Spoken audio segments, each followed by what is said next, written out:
Welcome back to a new vlog, you guys. I am so nervous right now. I am about to do my first stream on YouTube ever.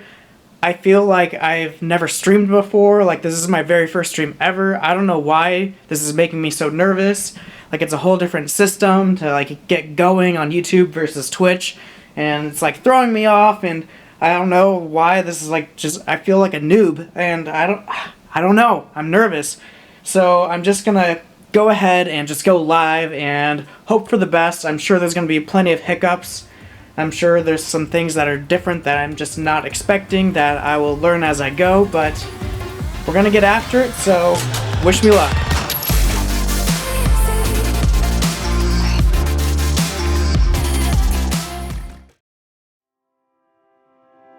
Alright, so I just wrapped up my very first live stream on YouTube, and I gotta say, it just felt right. Like, I don't know how to describe it. Like, it almost feels like I was finally home. That's the best way I think I can describe it. It just felt like everything was lining up perfectly, and I felt good, and it seemed like I was doing the right thing at the right time.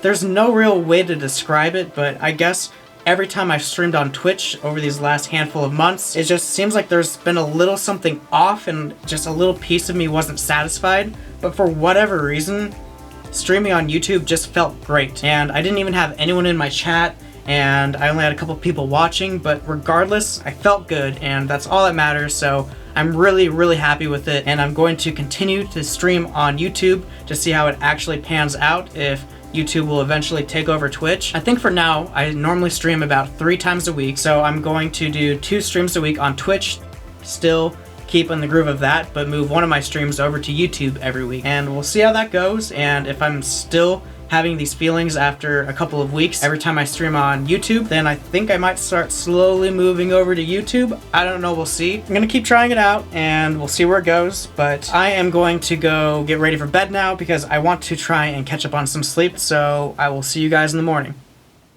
Good morning, guys. So now that I have had a little more time to sit and kind of reflect and think a little more about my first stream on YouTube, I wanted to talk a little more about the kind of logical side of things about streaming on YouTube. I kind of dove in yesterday about my emotions and why I felt it was just kind of the right move, but I wanted to actually be a little more analytical and kind of let you guys know my actual thoughts about the entire experience, and also talk a little bit about the experience as a viewer, because now I have gone and watched a couple of streamers myself on YouTube, and just my overall thoughts on that kind of thing. So let's start with the not so great things. First thing that I noticed when I went live for the very first time is that their UI to go live is a little clunky. The first thing I noticed was when I was trying to add in my description for when I was going live, is that it doesn't format paragraphs properly, so it looked like a jumbled mess, so I didn't know if it was gonna look right. I couldn't add tags anywhere. I had to go to a completely different section of YouTube Studio to go add tags to my stream. It just didn't make any sense. And on top of that, I wasn't actually sure if I was live and streaming out at first.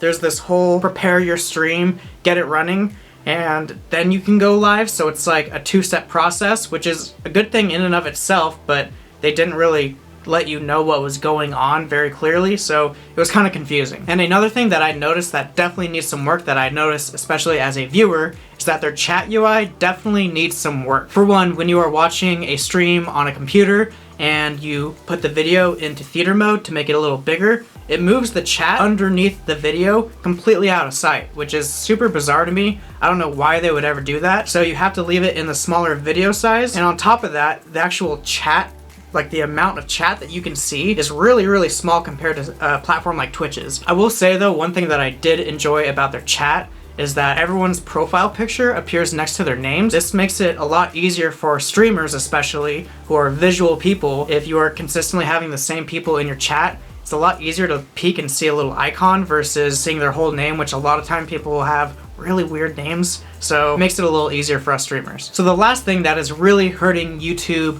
gaming and live streaming right now is that their browse feature is kind of a mess. I touched on this previously in a separate video talking about streaming on YouTube versus Twitch, but unfortunately viewers are used to Twitch's layout, in where you kind of see your most popular games at the top, you click on that, and then towards the top are your most popular streamers for that game. And so ultimately that is actually a bad thing for discoverability for streamers, but viewers are used to it, and so when they come over to a platform like YouTube where they have tried something different, and they're showing recommended content as well as non-live content, and it's just kind of all meshed together. The idea is great for streamers, but for viewers, they look at it and they're like, if this is different, I don't like it, it's not right, I'm gonna go back to Twitch. So YouTube is going to have to get really creative and figure something out and find some good middle ground to please everyone. Okay, so now let's move on to things that I actually really enjoy about streaming on YouTube. This first one was actually a bad thing, but it is also a good thing, and it was the first one I talked about, and is the fact that you can get your stream fired up and connected to YouTube,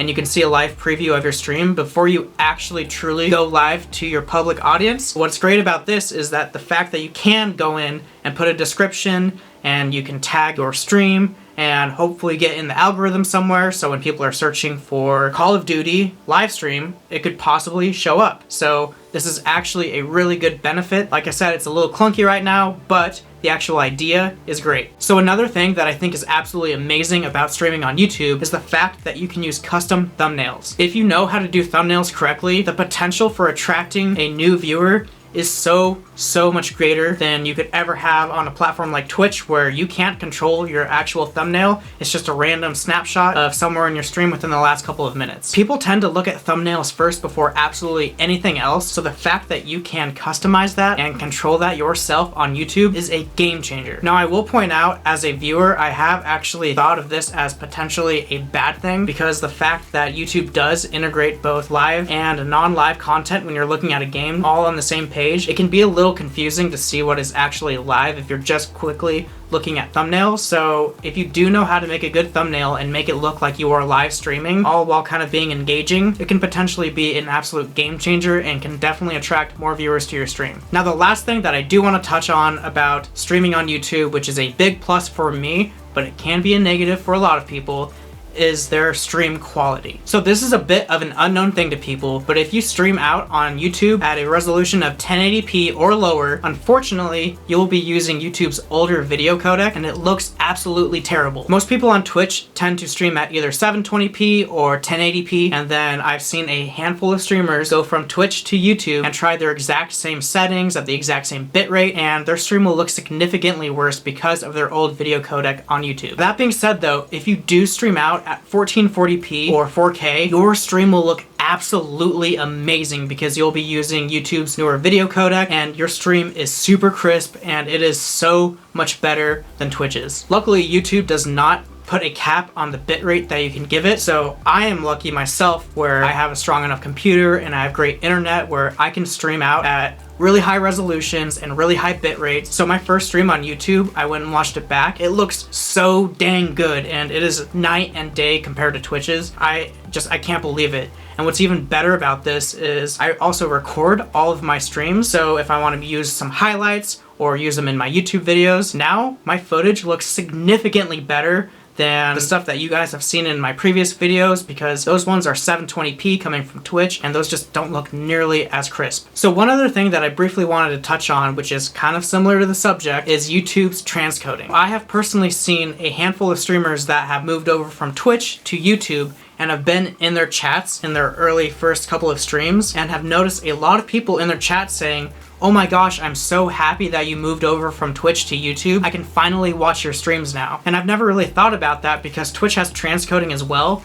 but YouTube's must be significantly better, because all those people were essentially saying, my internet isn't strong enough to watch Twitch streams, but I can watch you on YouTube. So the fact, being a smaller streamer myself, that I have a potentially much bigger audience over on YouTube is a huge plus for me. So those are my initial thoughts about streaming on YouTube versus Twitch, both from a streamer perspective and a viewer perspective. And again, I've only done one stream so far, so I'm curious to see how it's going to hold up over time, and we'll see if YouTube eventually takes over Twitch, or if Twitch can pull something out last second. I really doubt it, but we'll see. You never know. Like I said, I'm going to continue to stream on both platforms for now, just to kind of see how it goes. But yep, those are my thoughts, and I hope you guys enjoyed this video. If you want to continue to follow along through my journey of streaming on both YouTube and Twitch and seeing how it plays out, be sure to subscribe, and I will see you guys in the next one. Peace.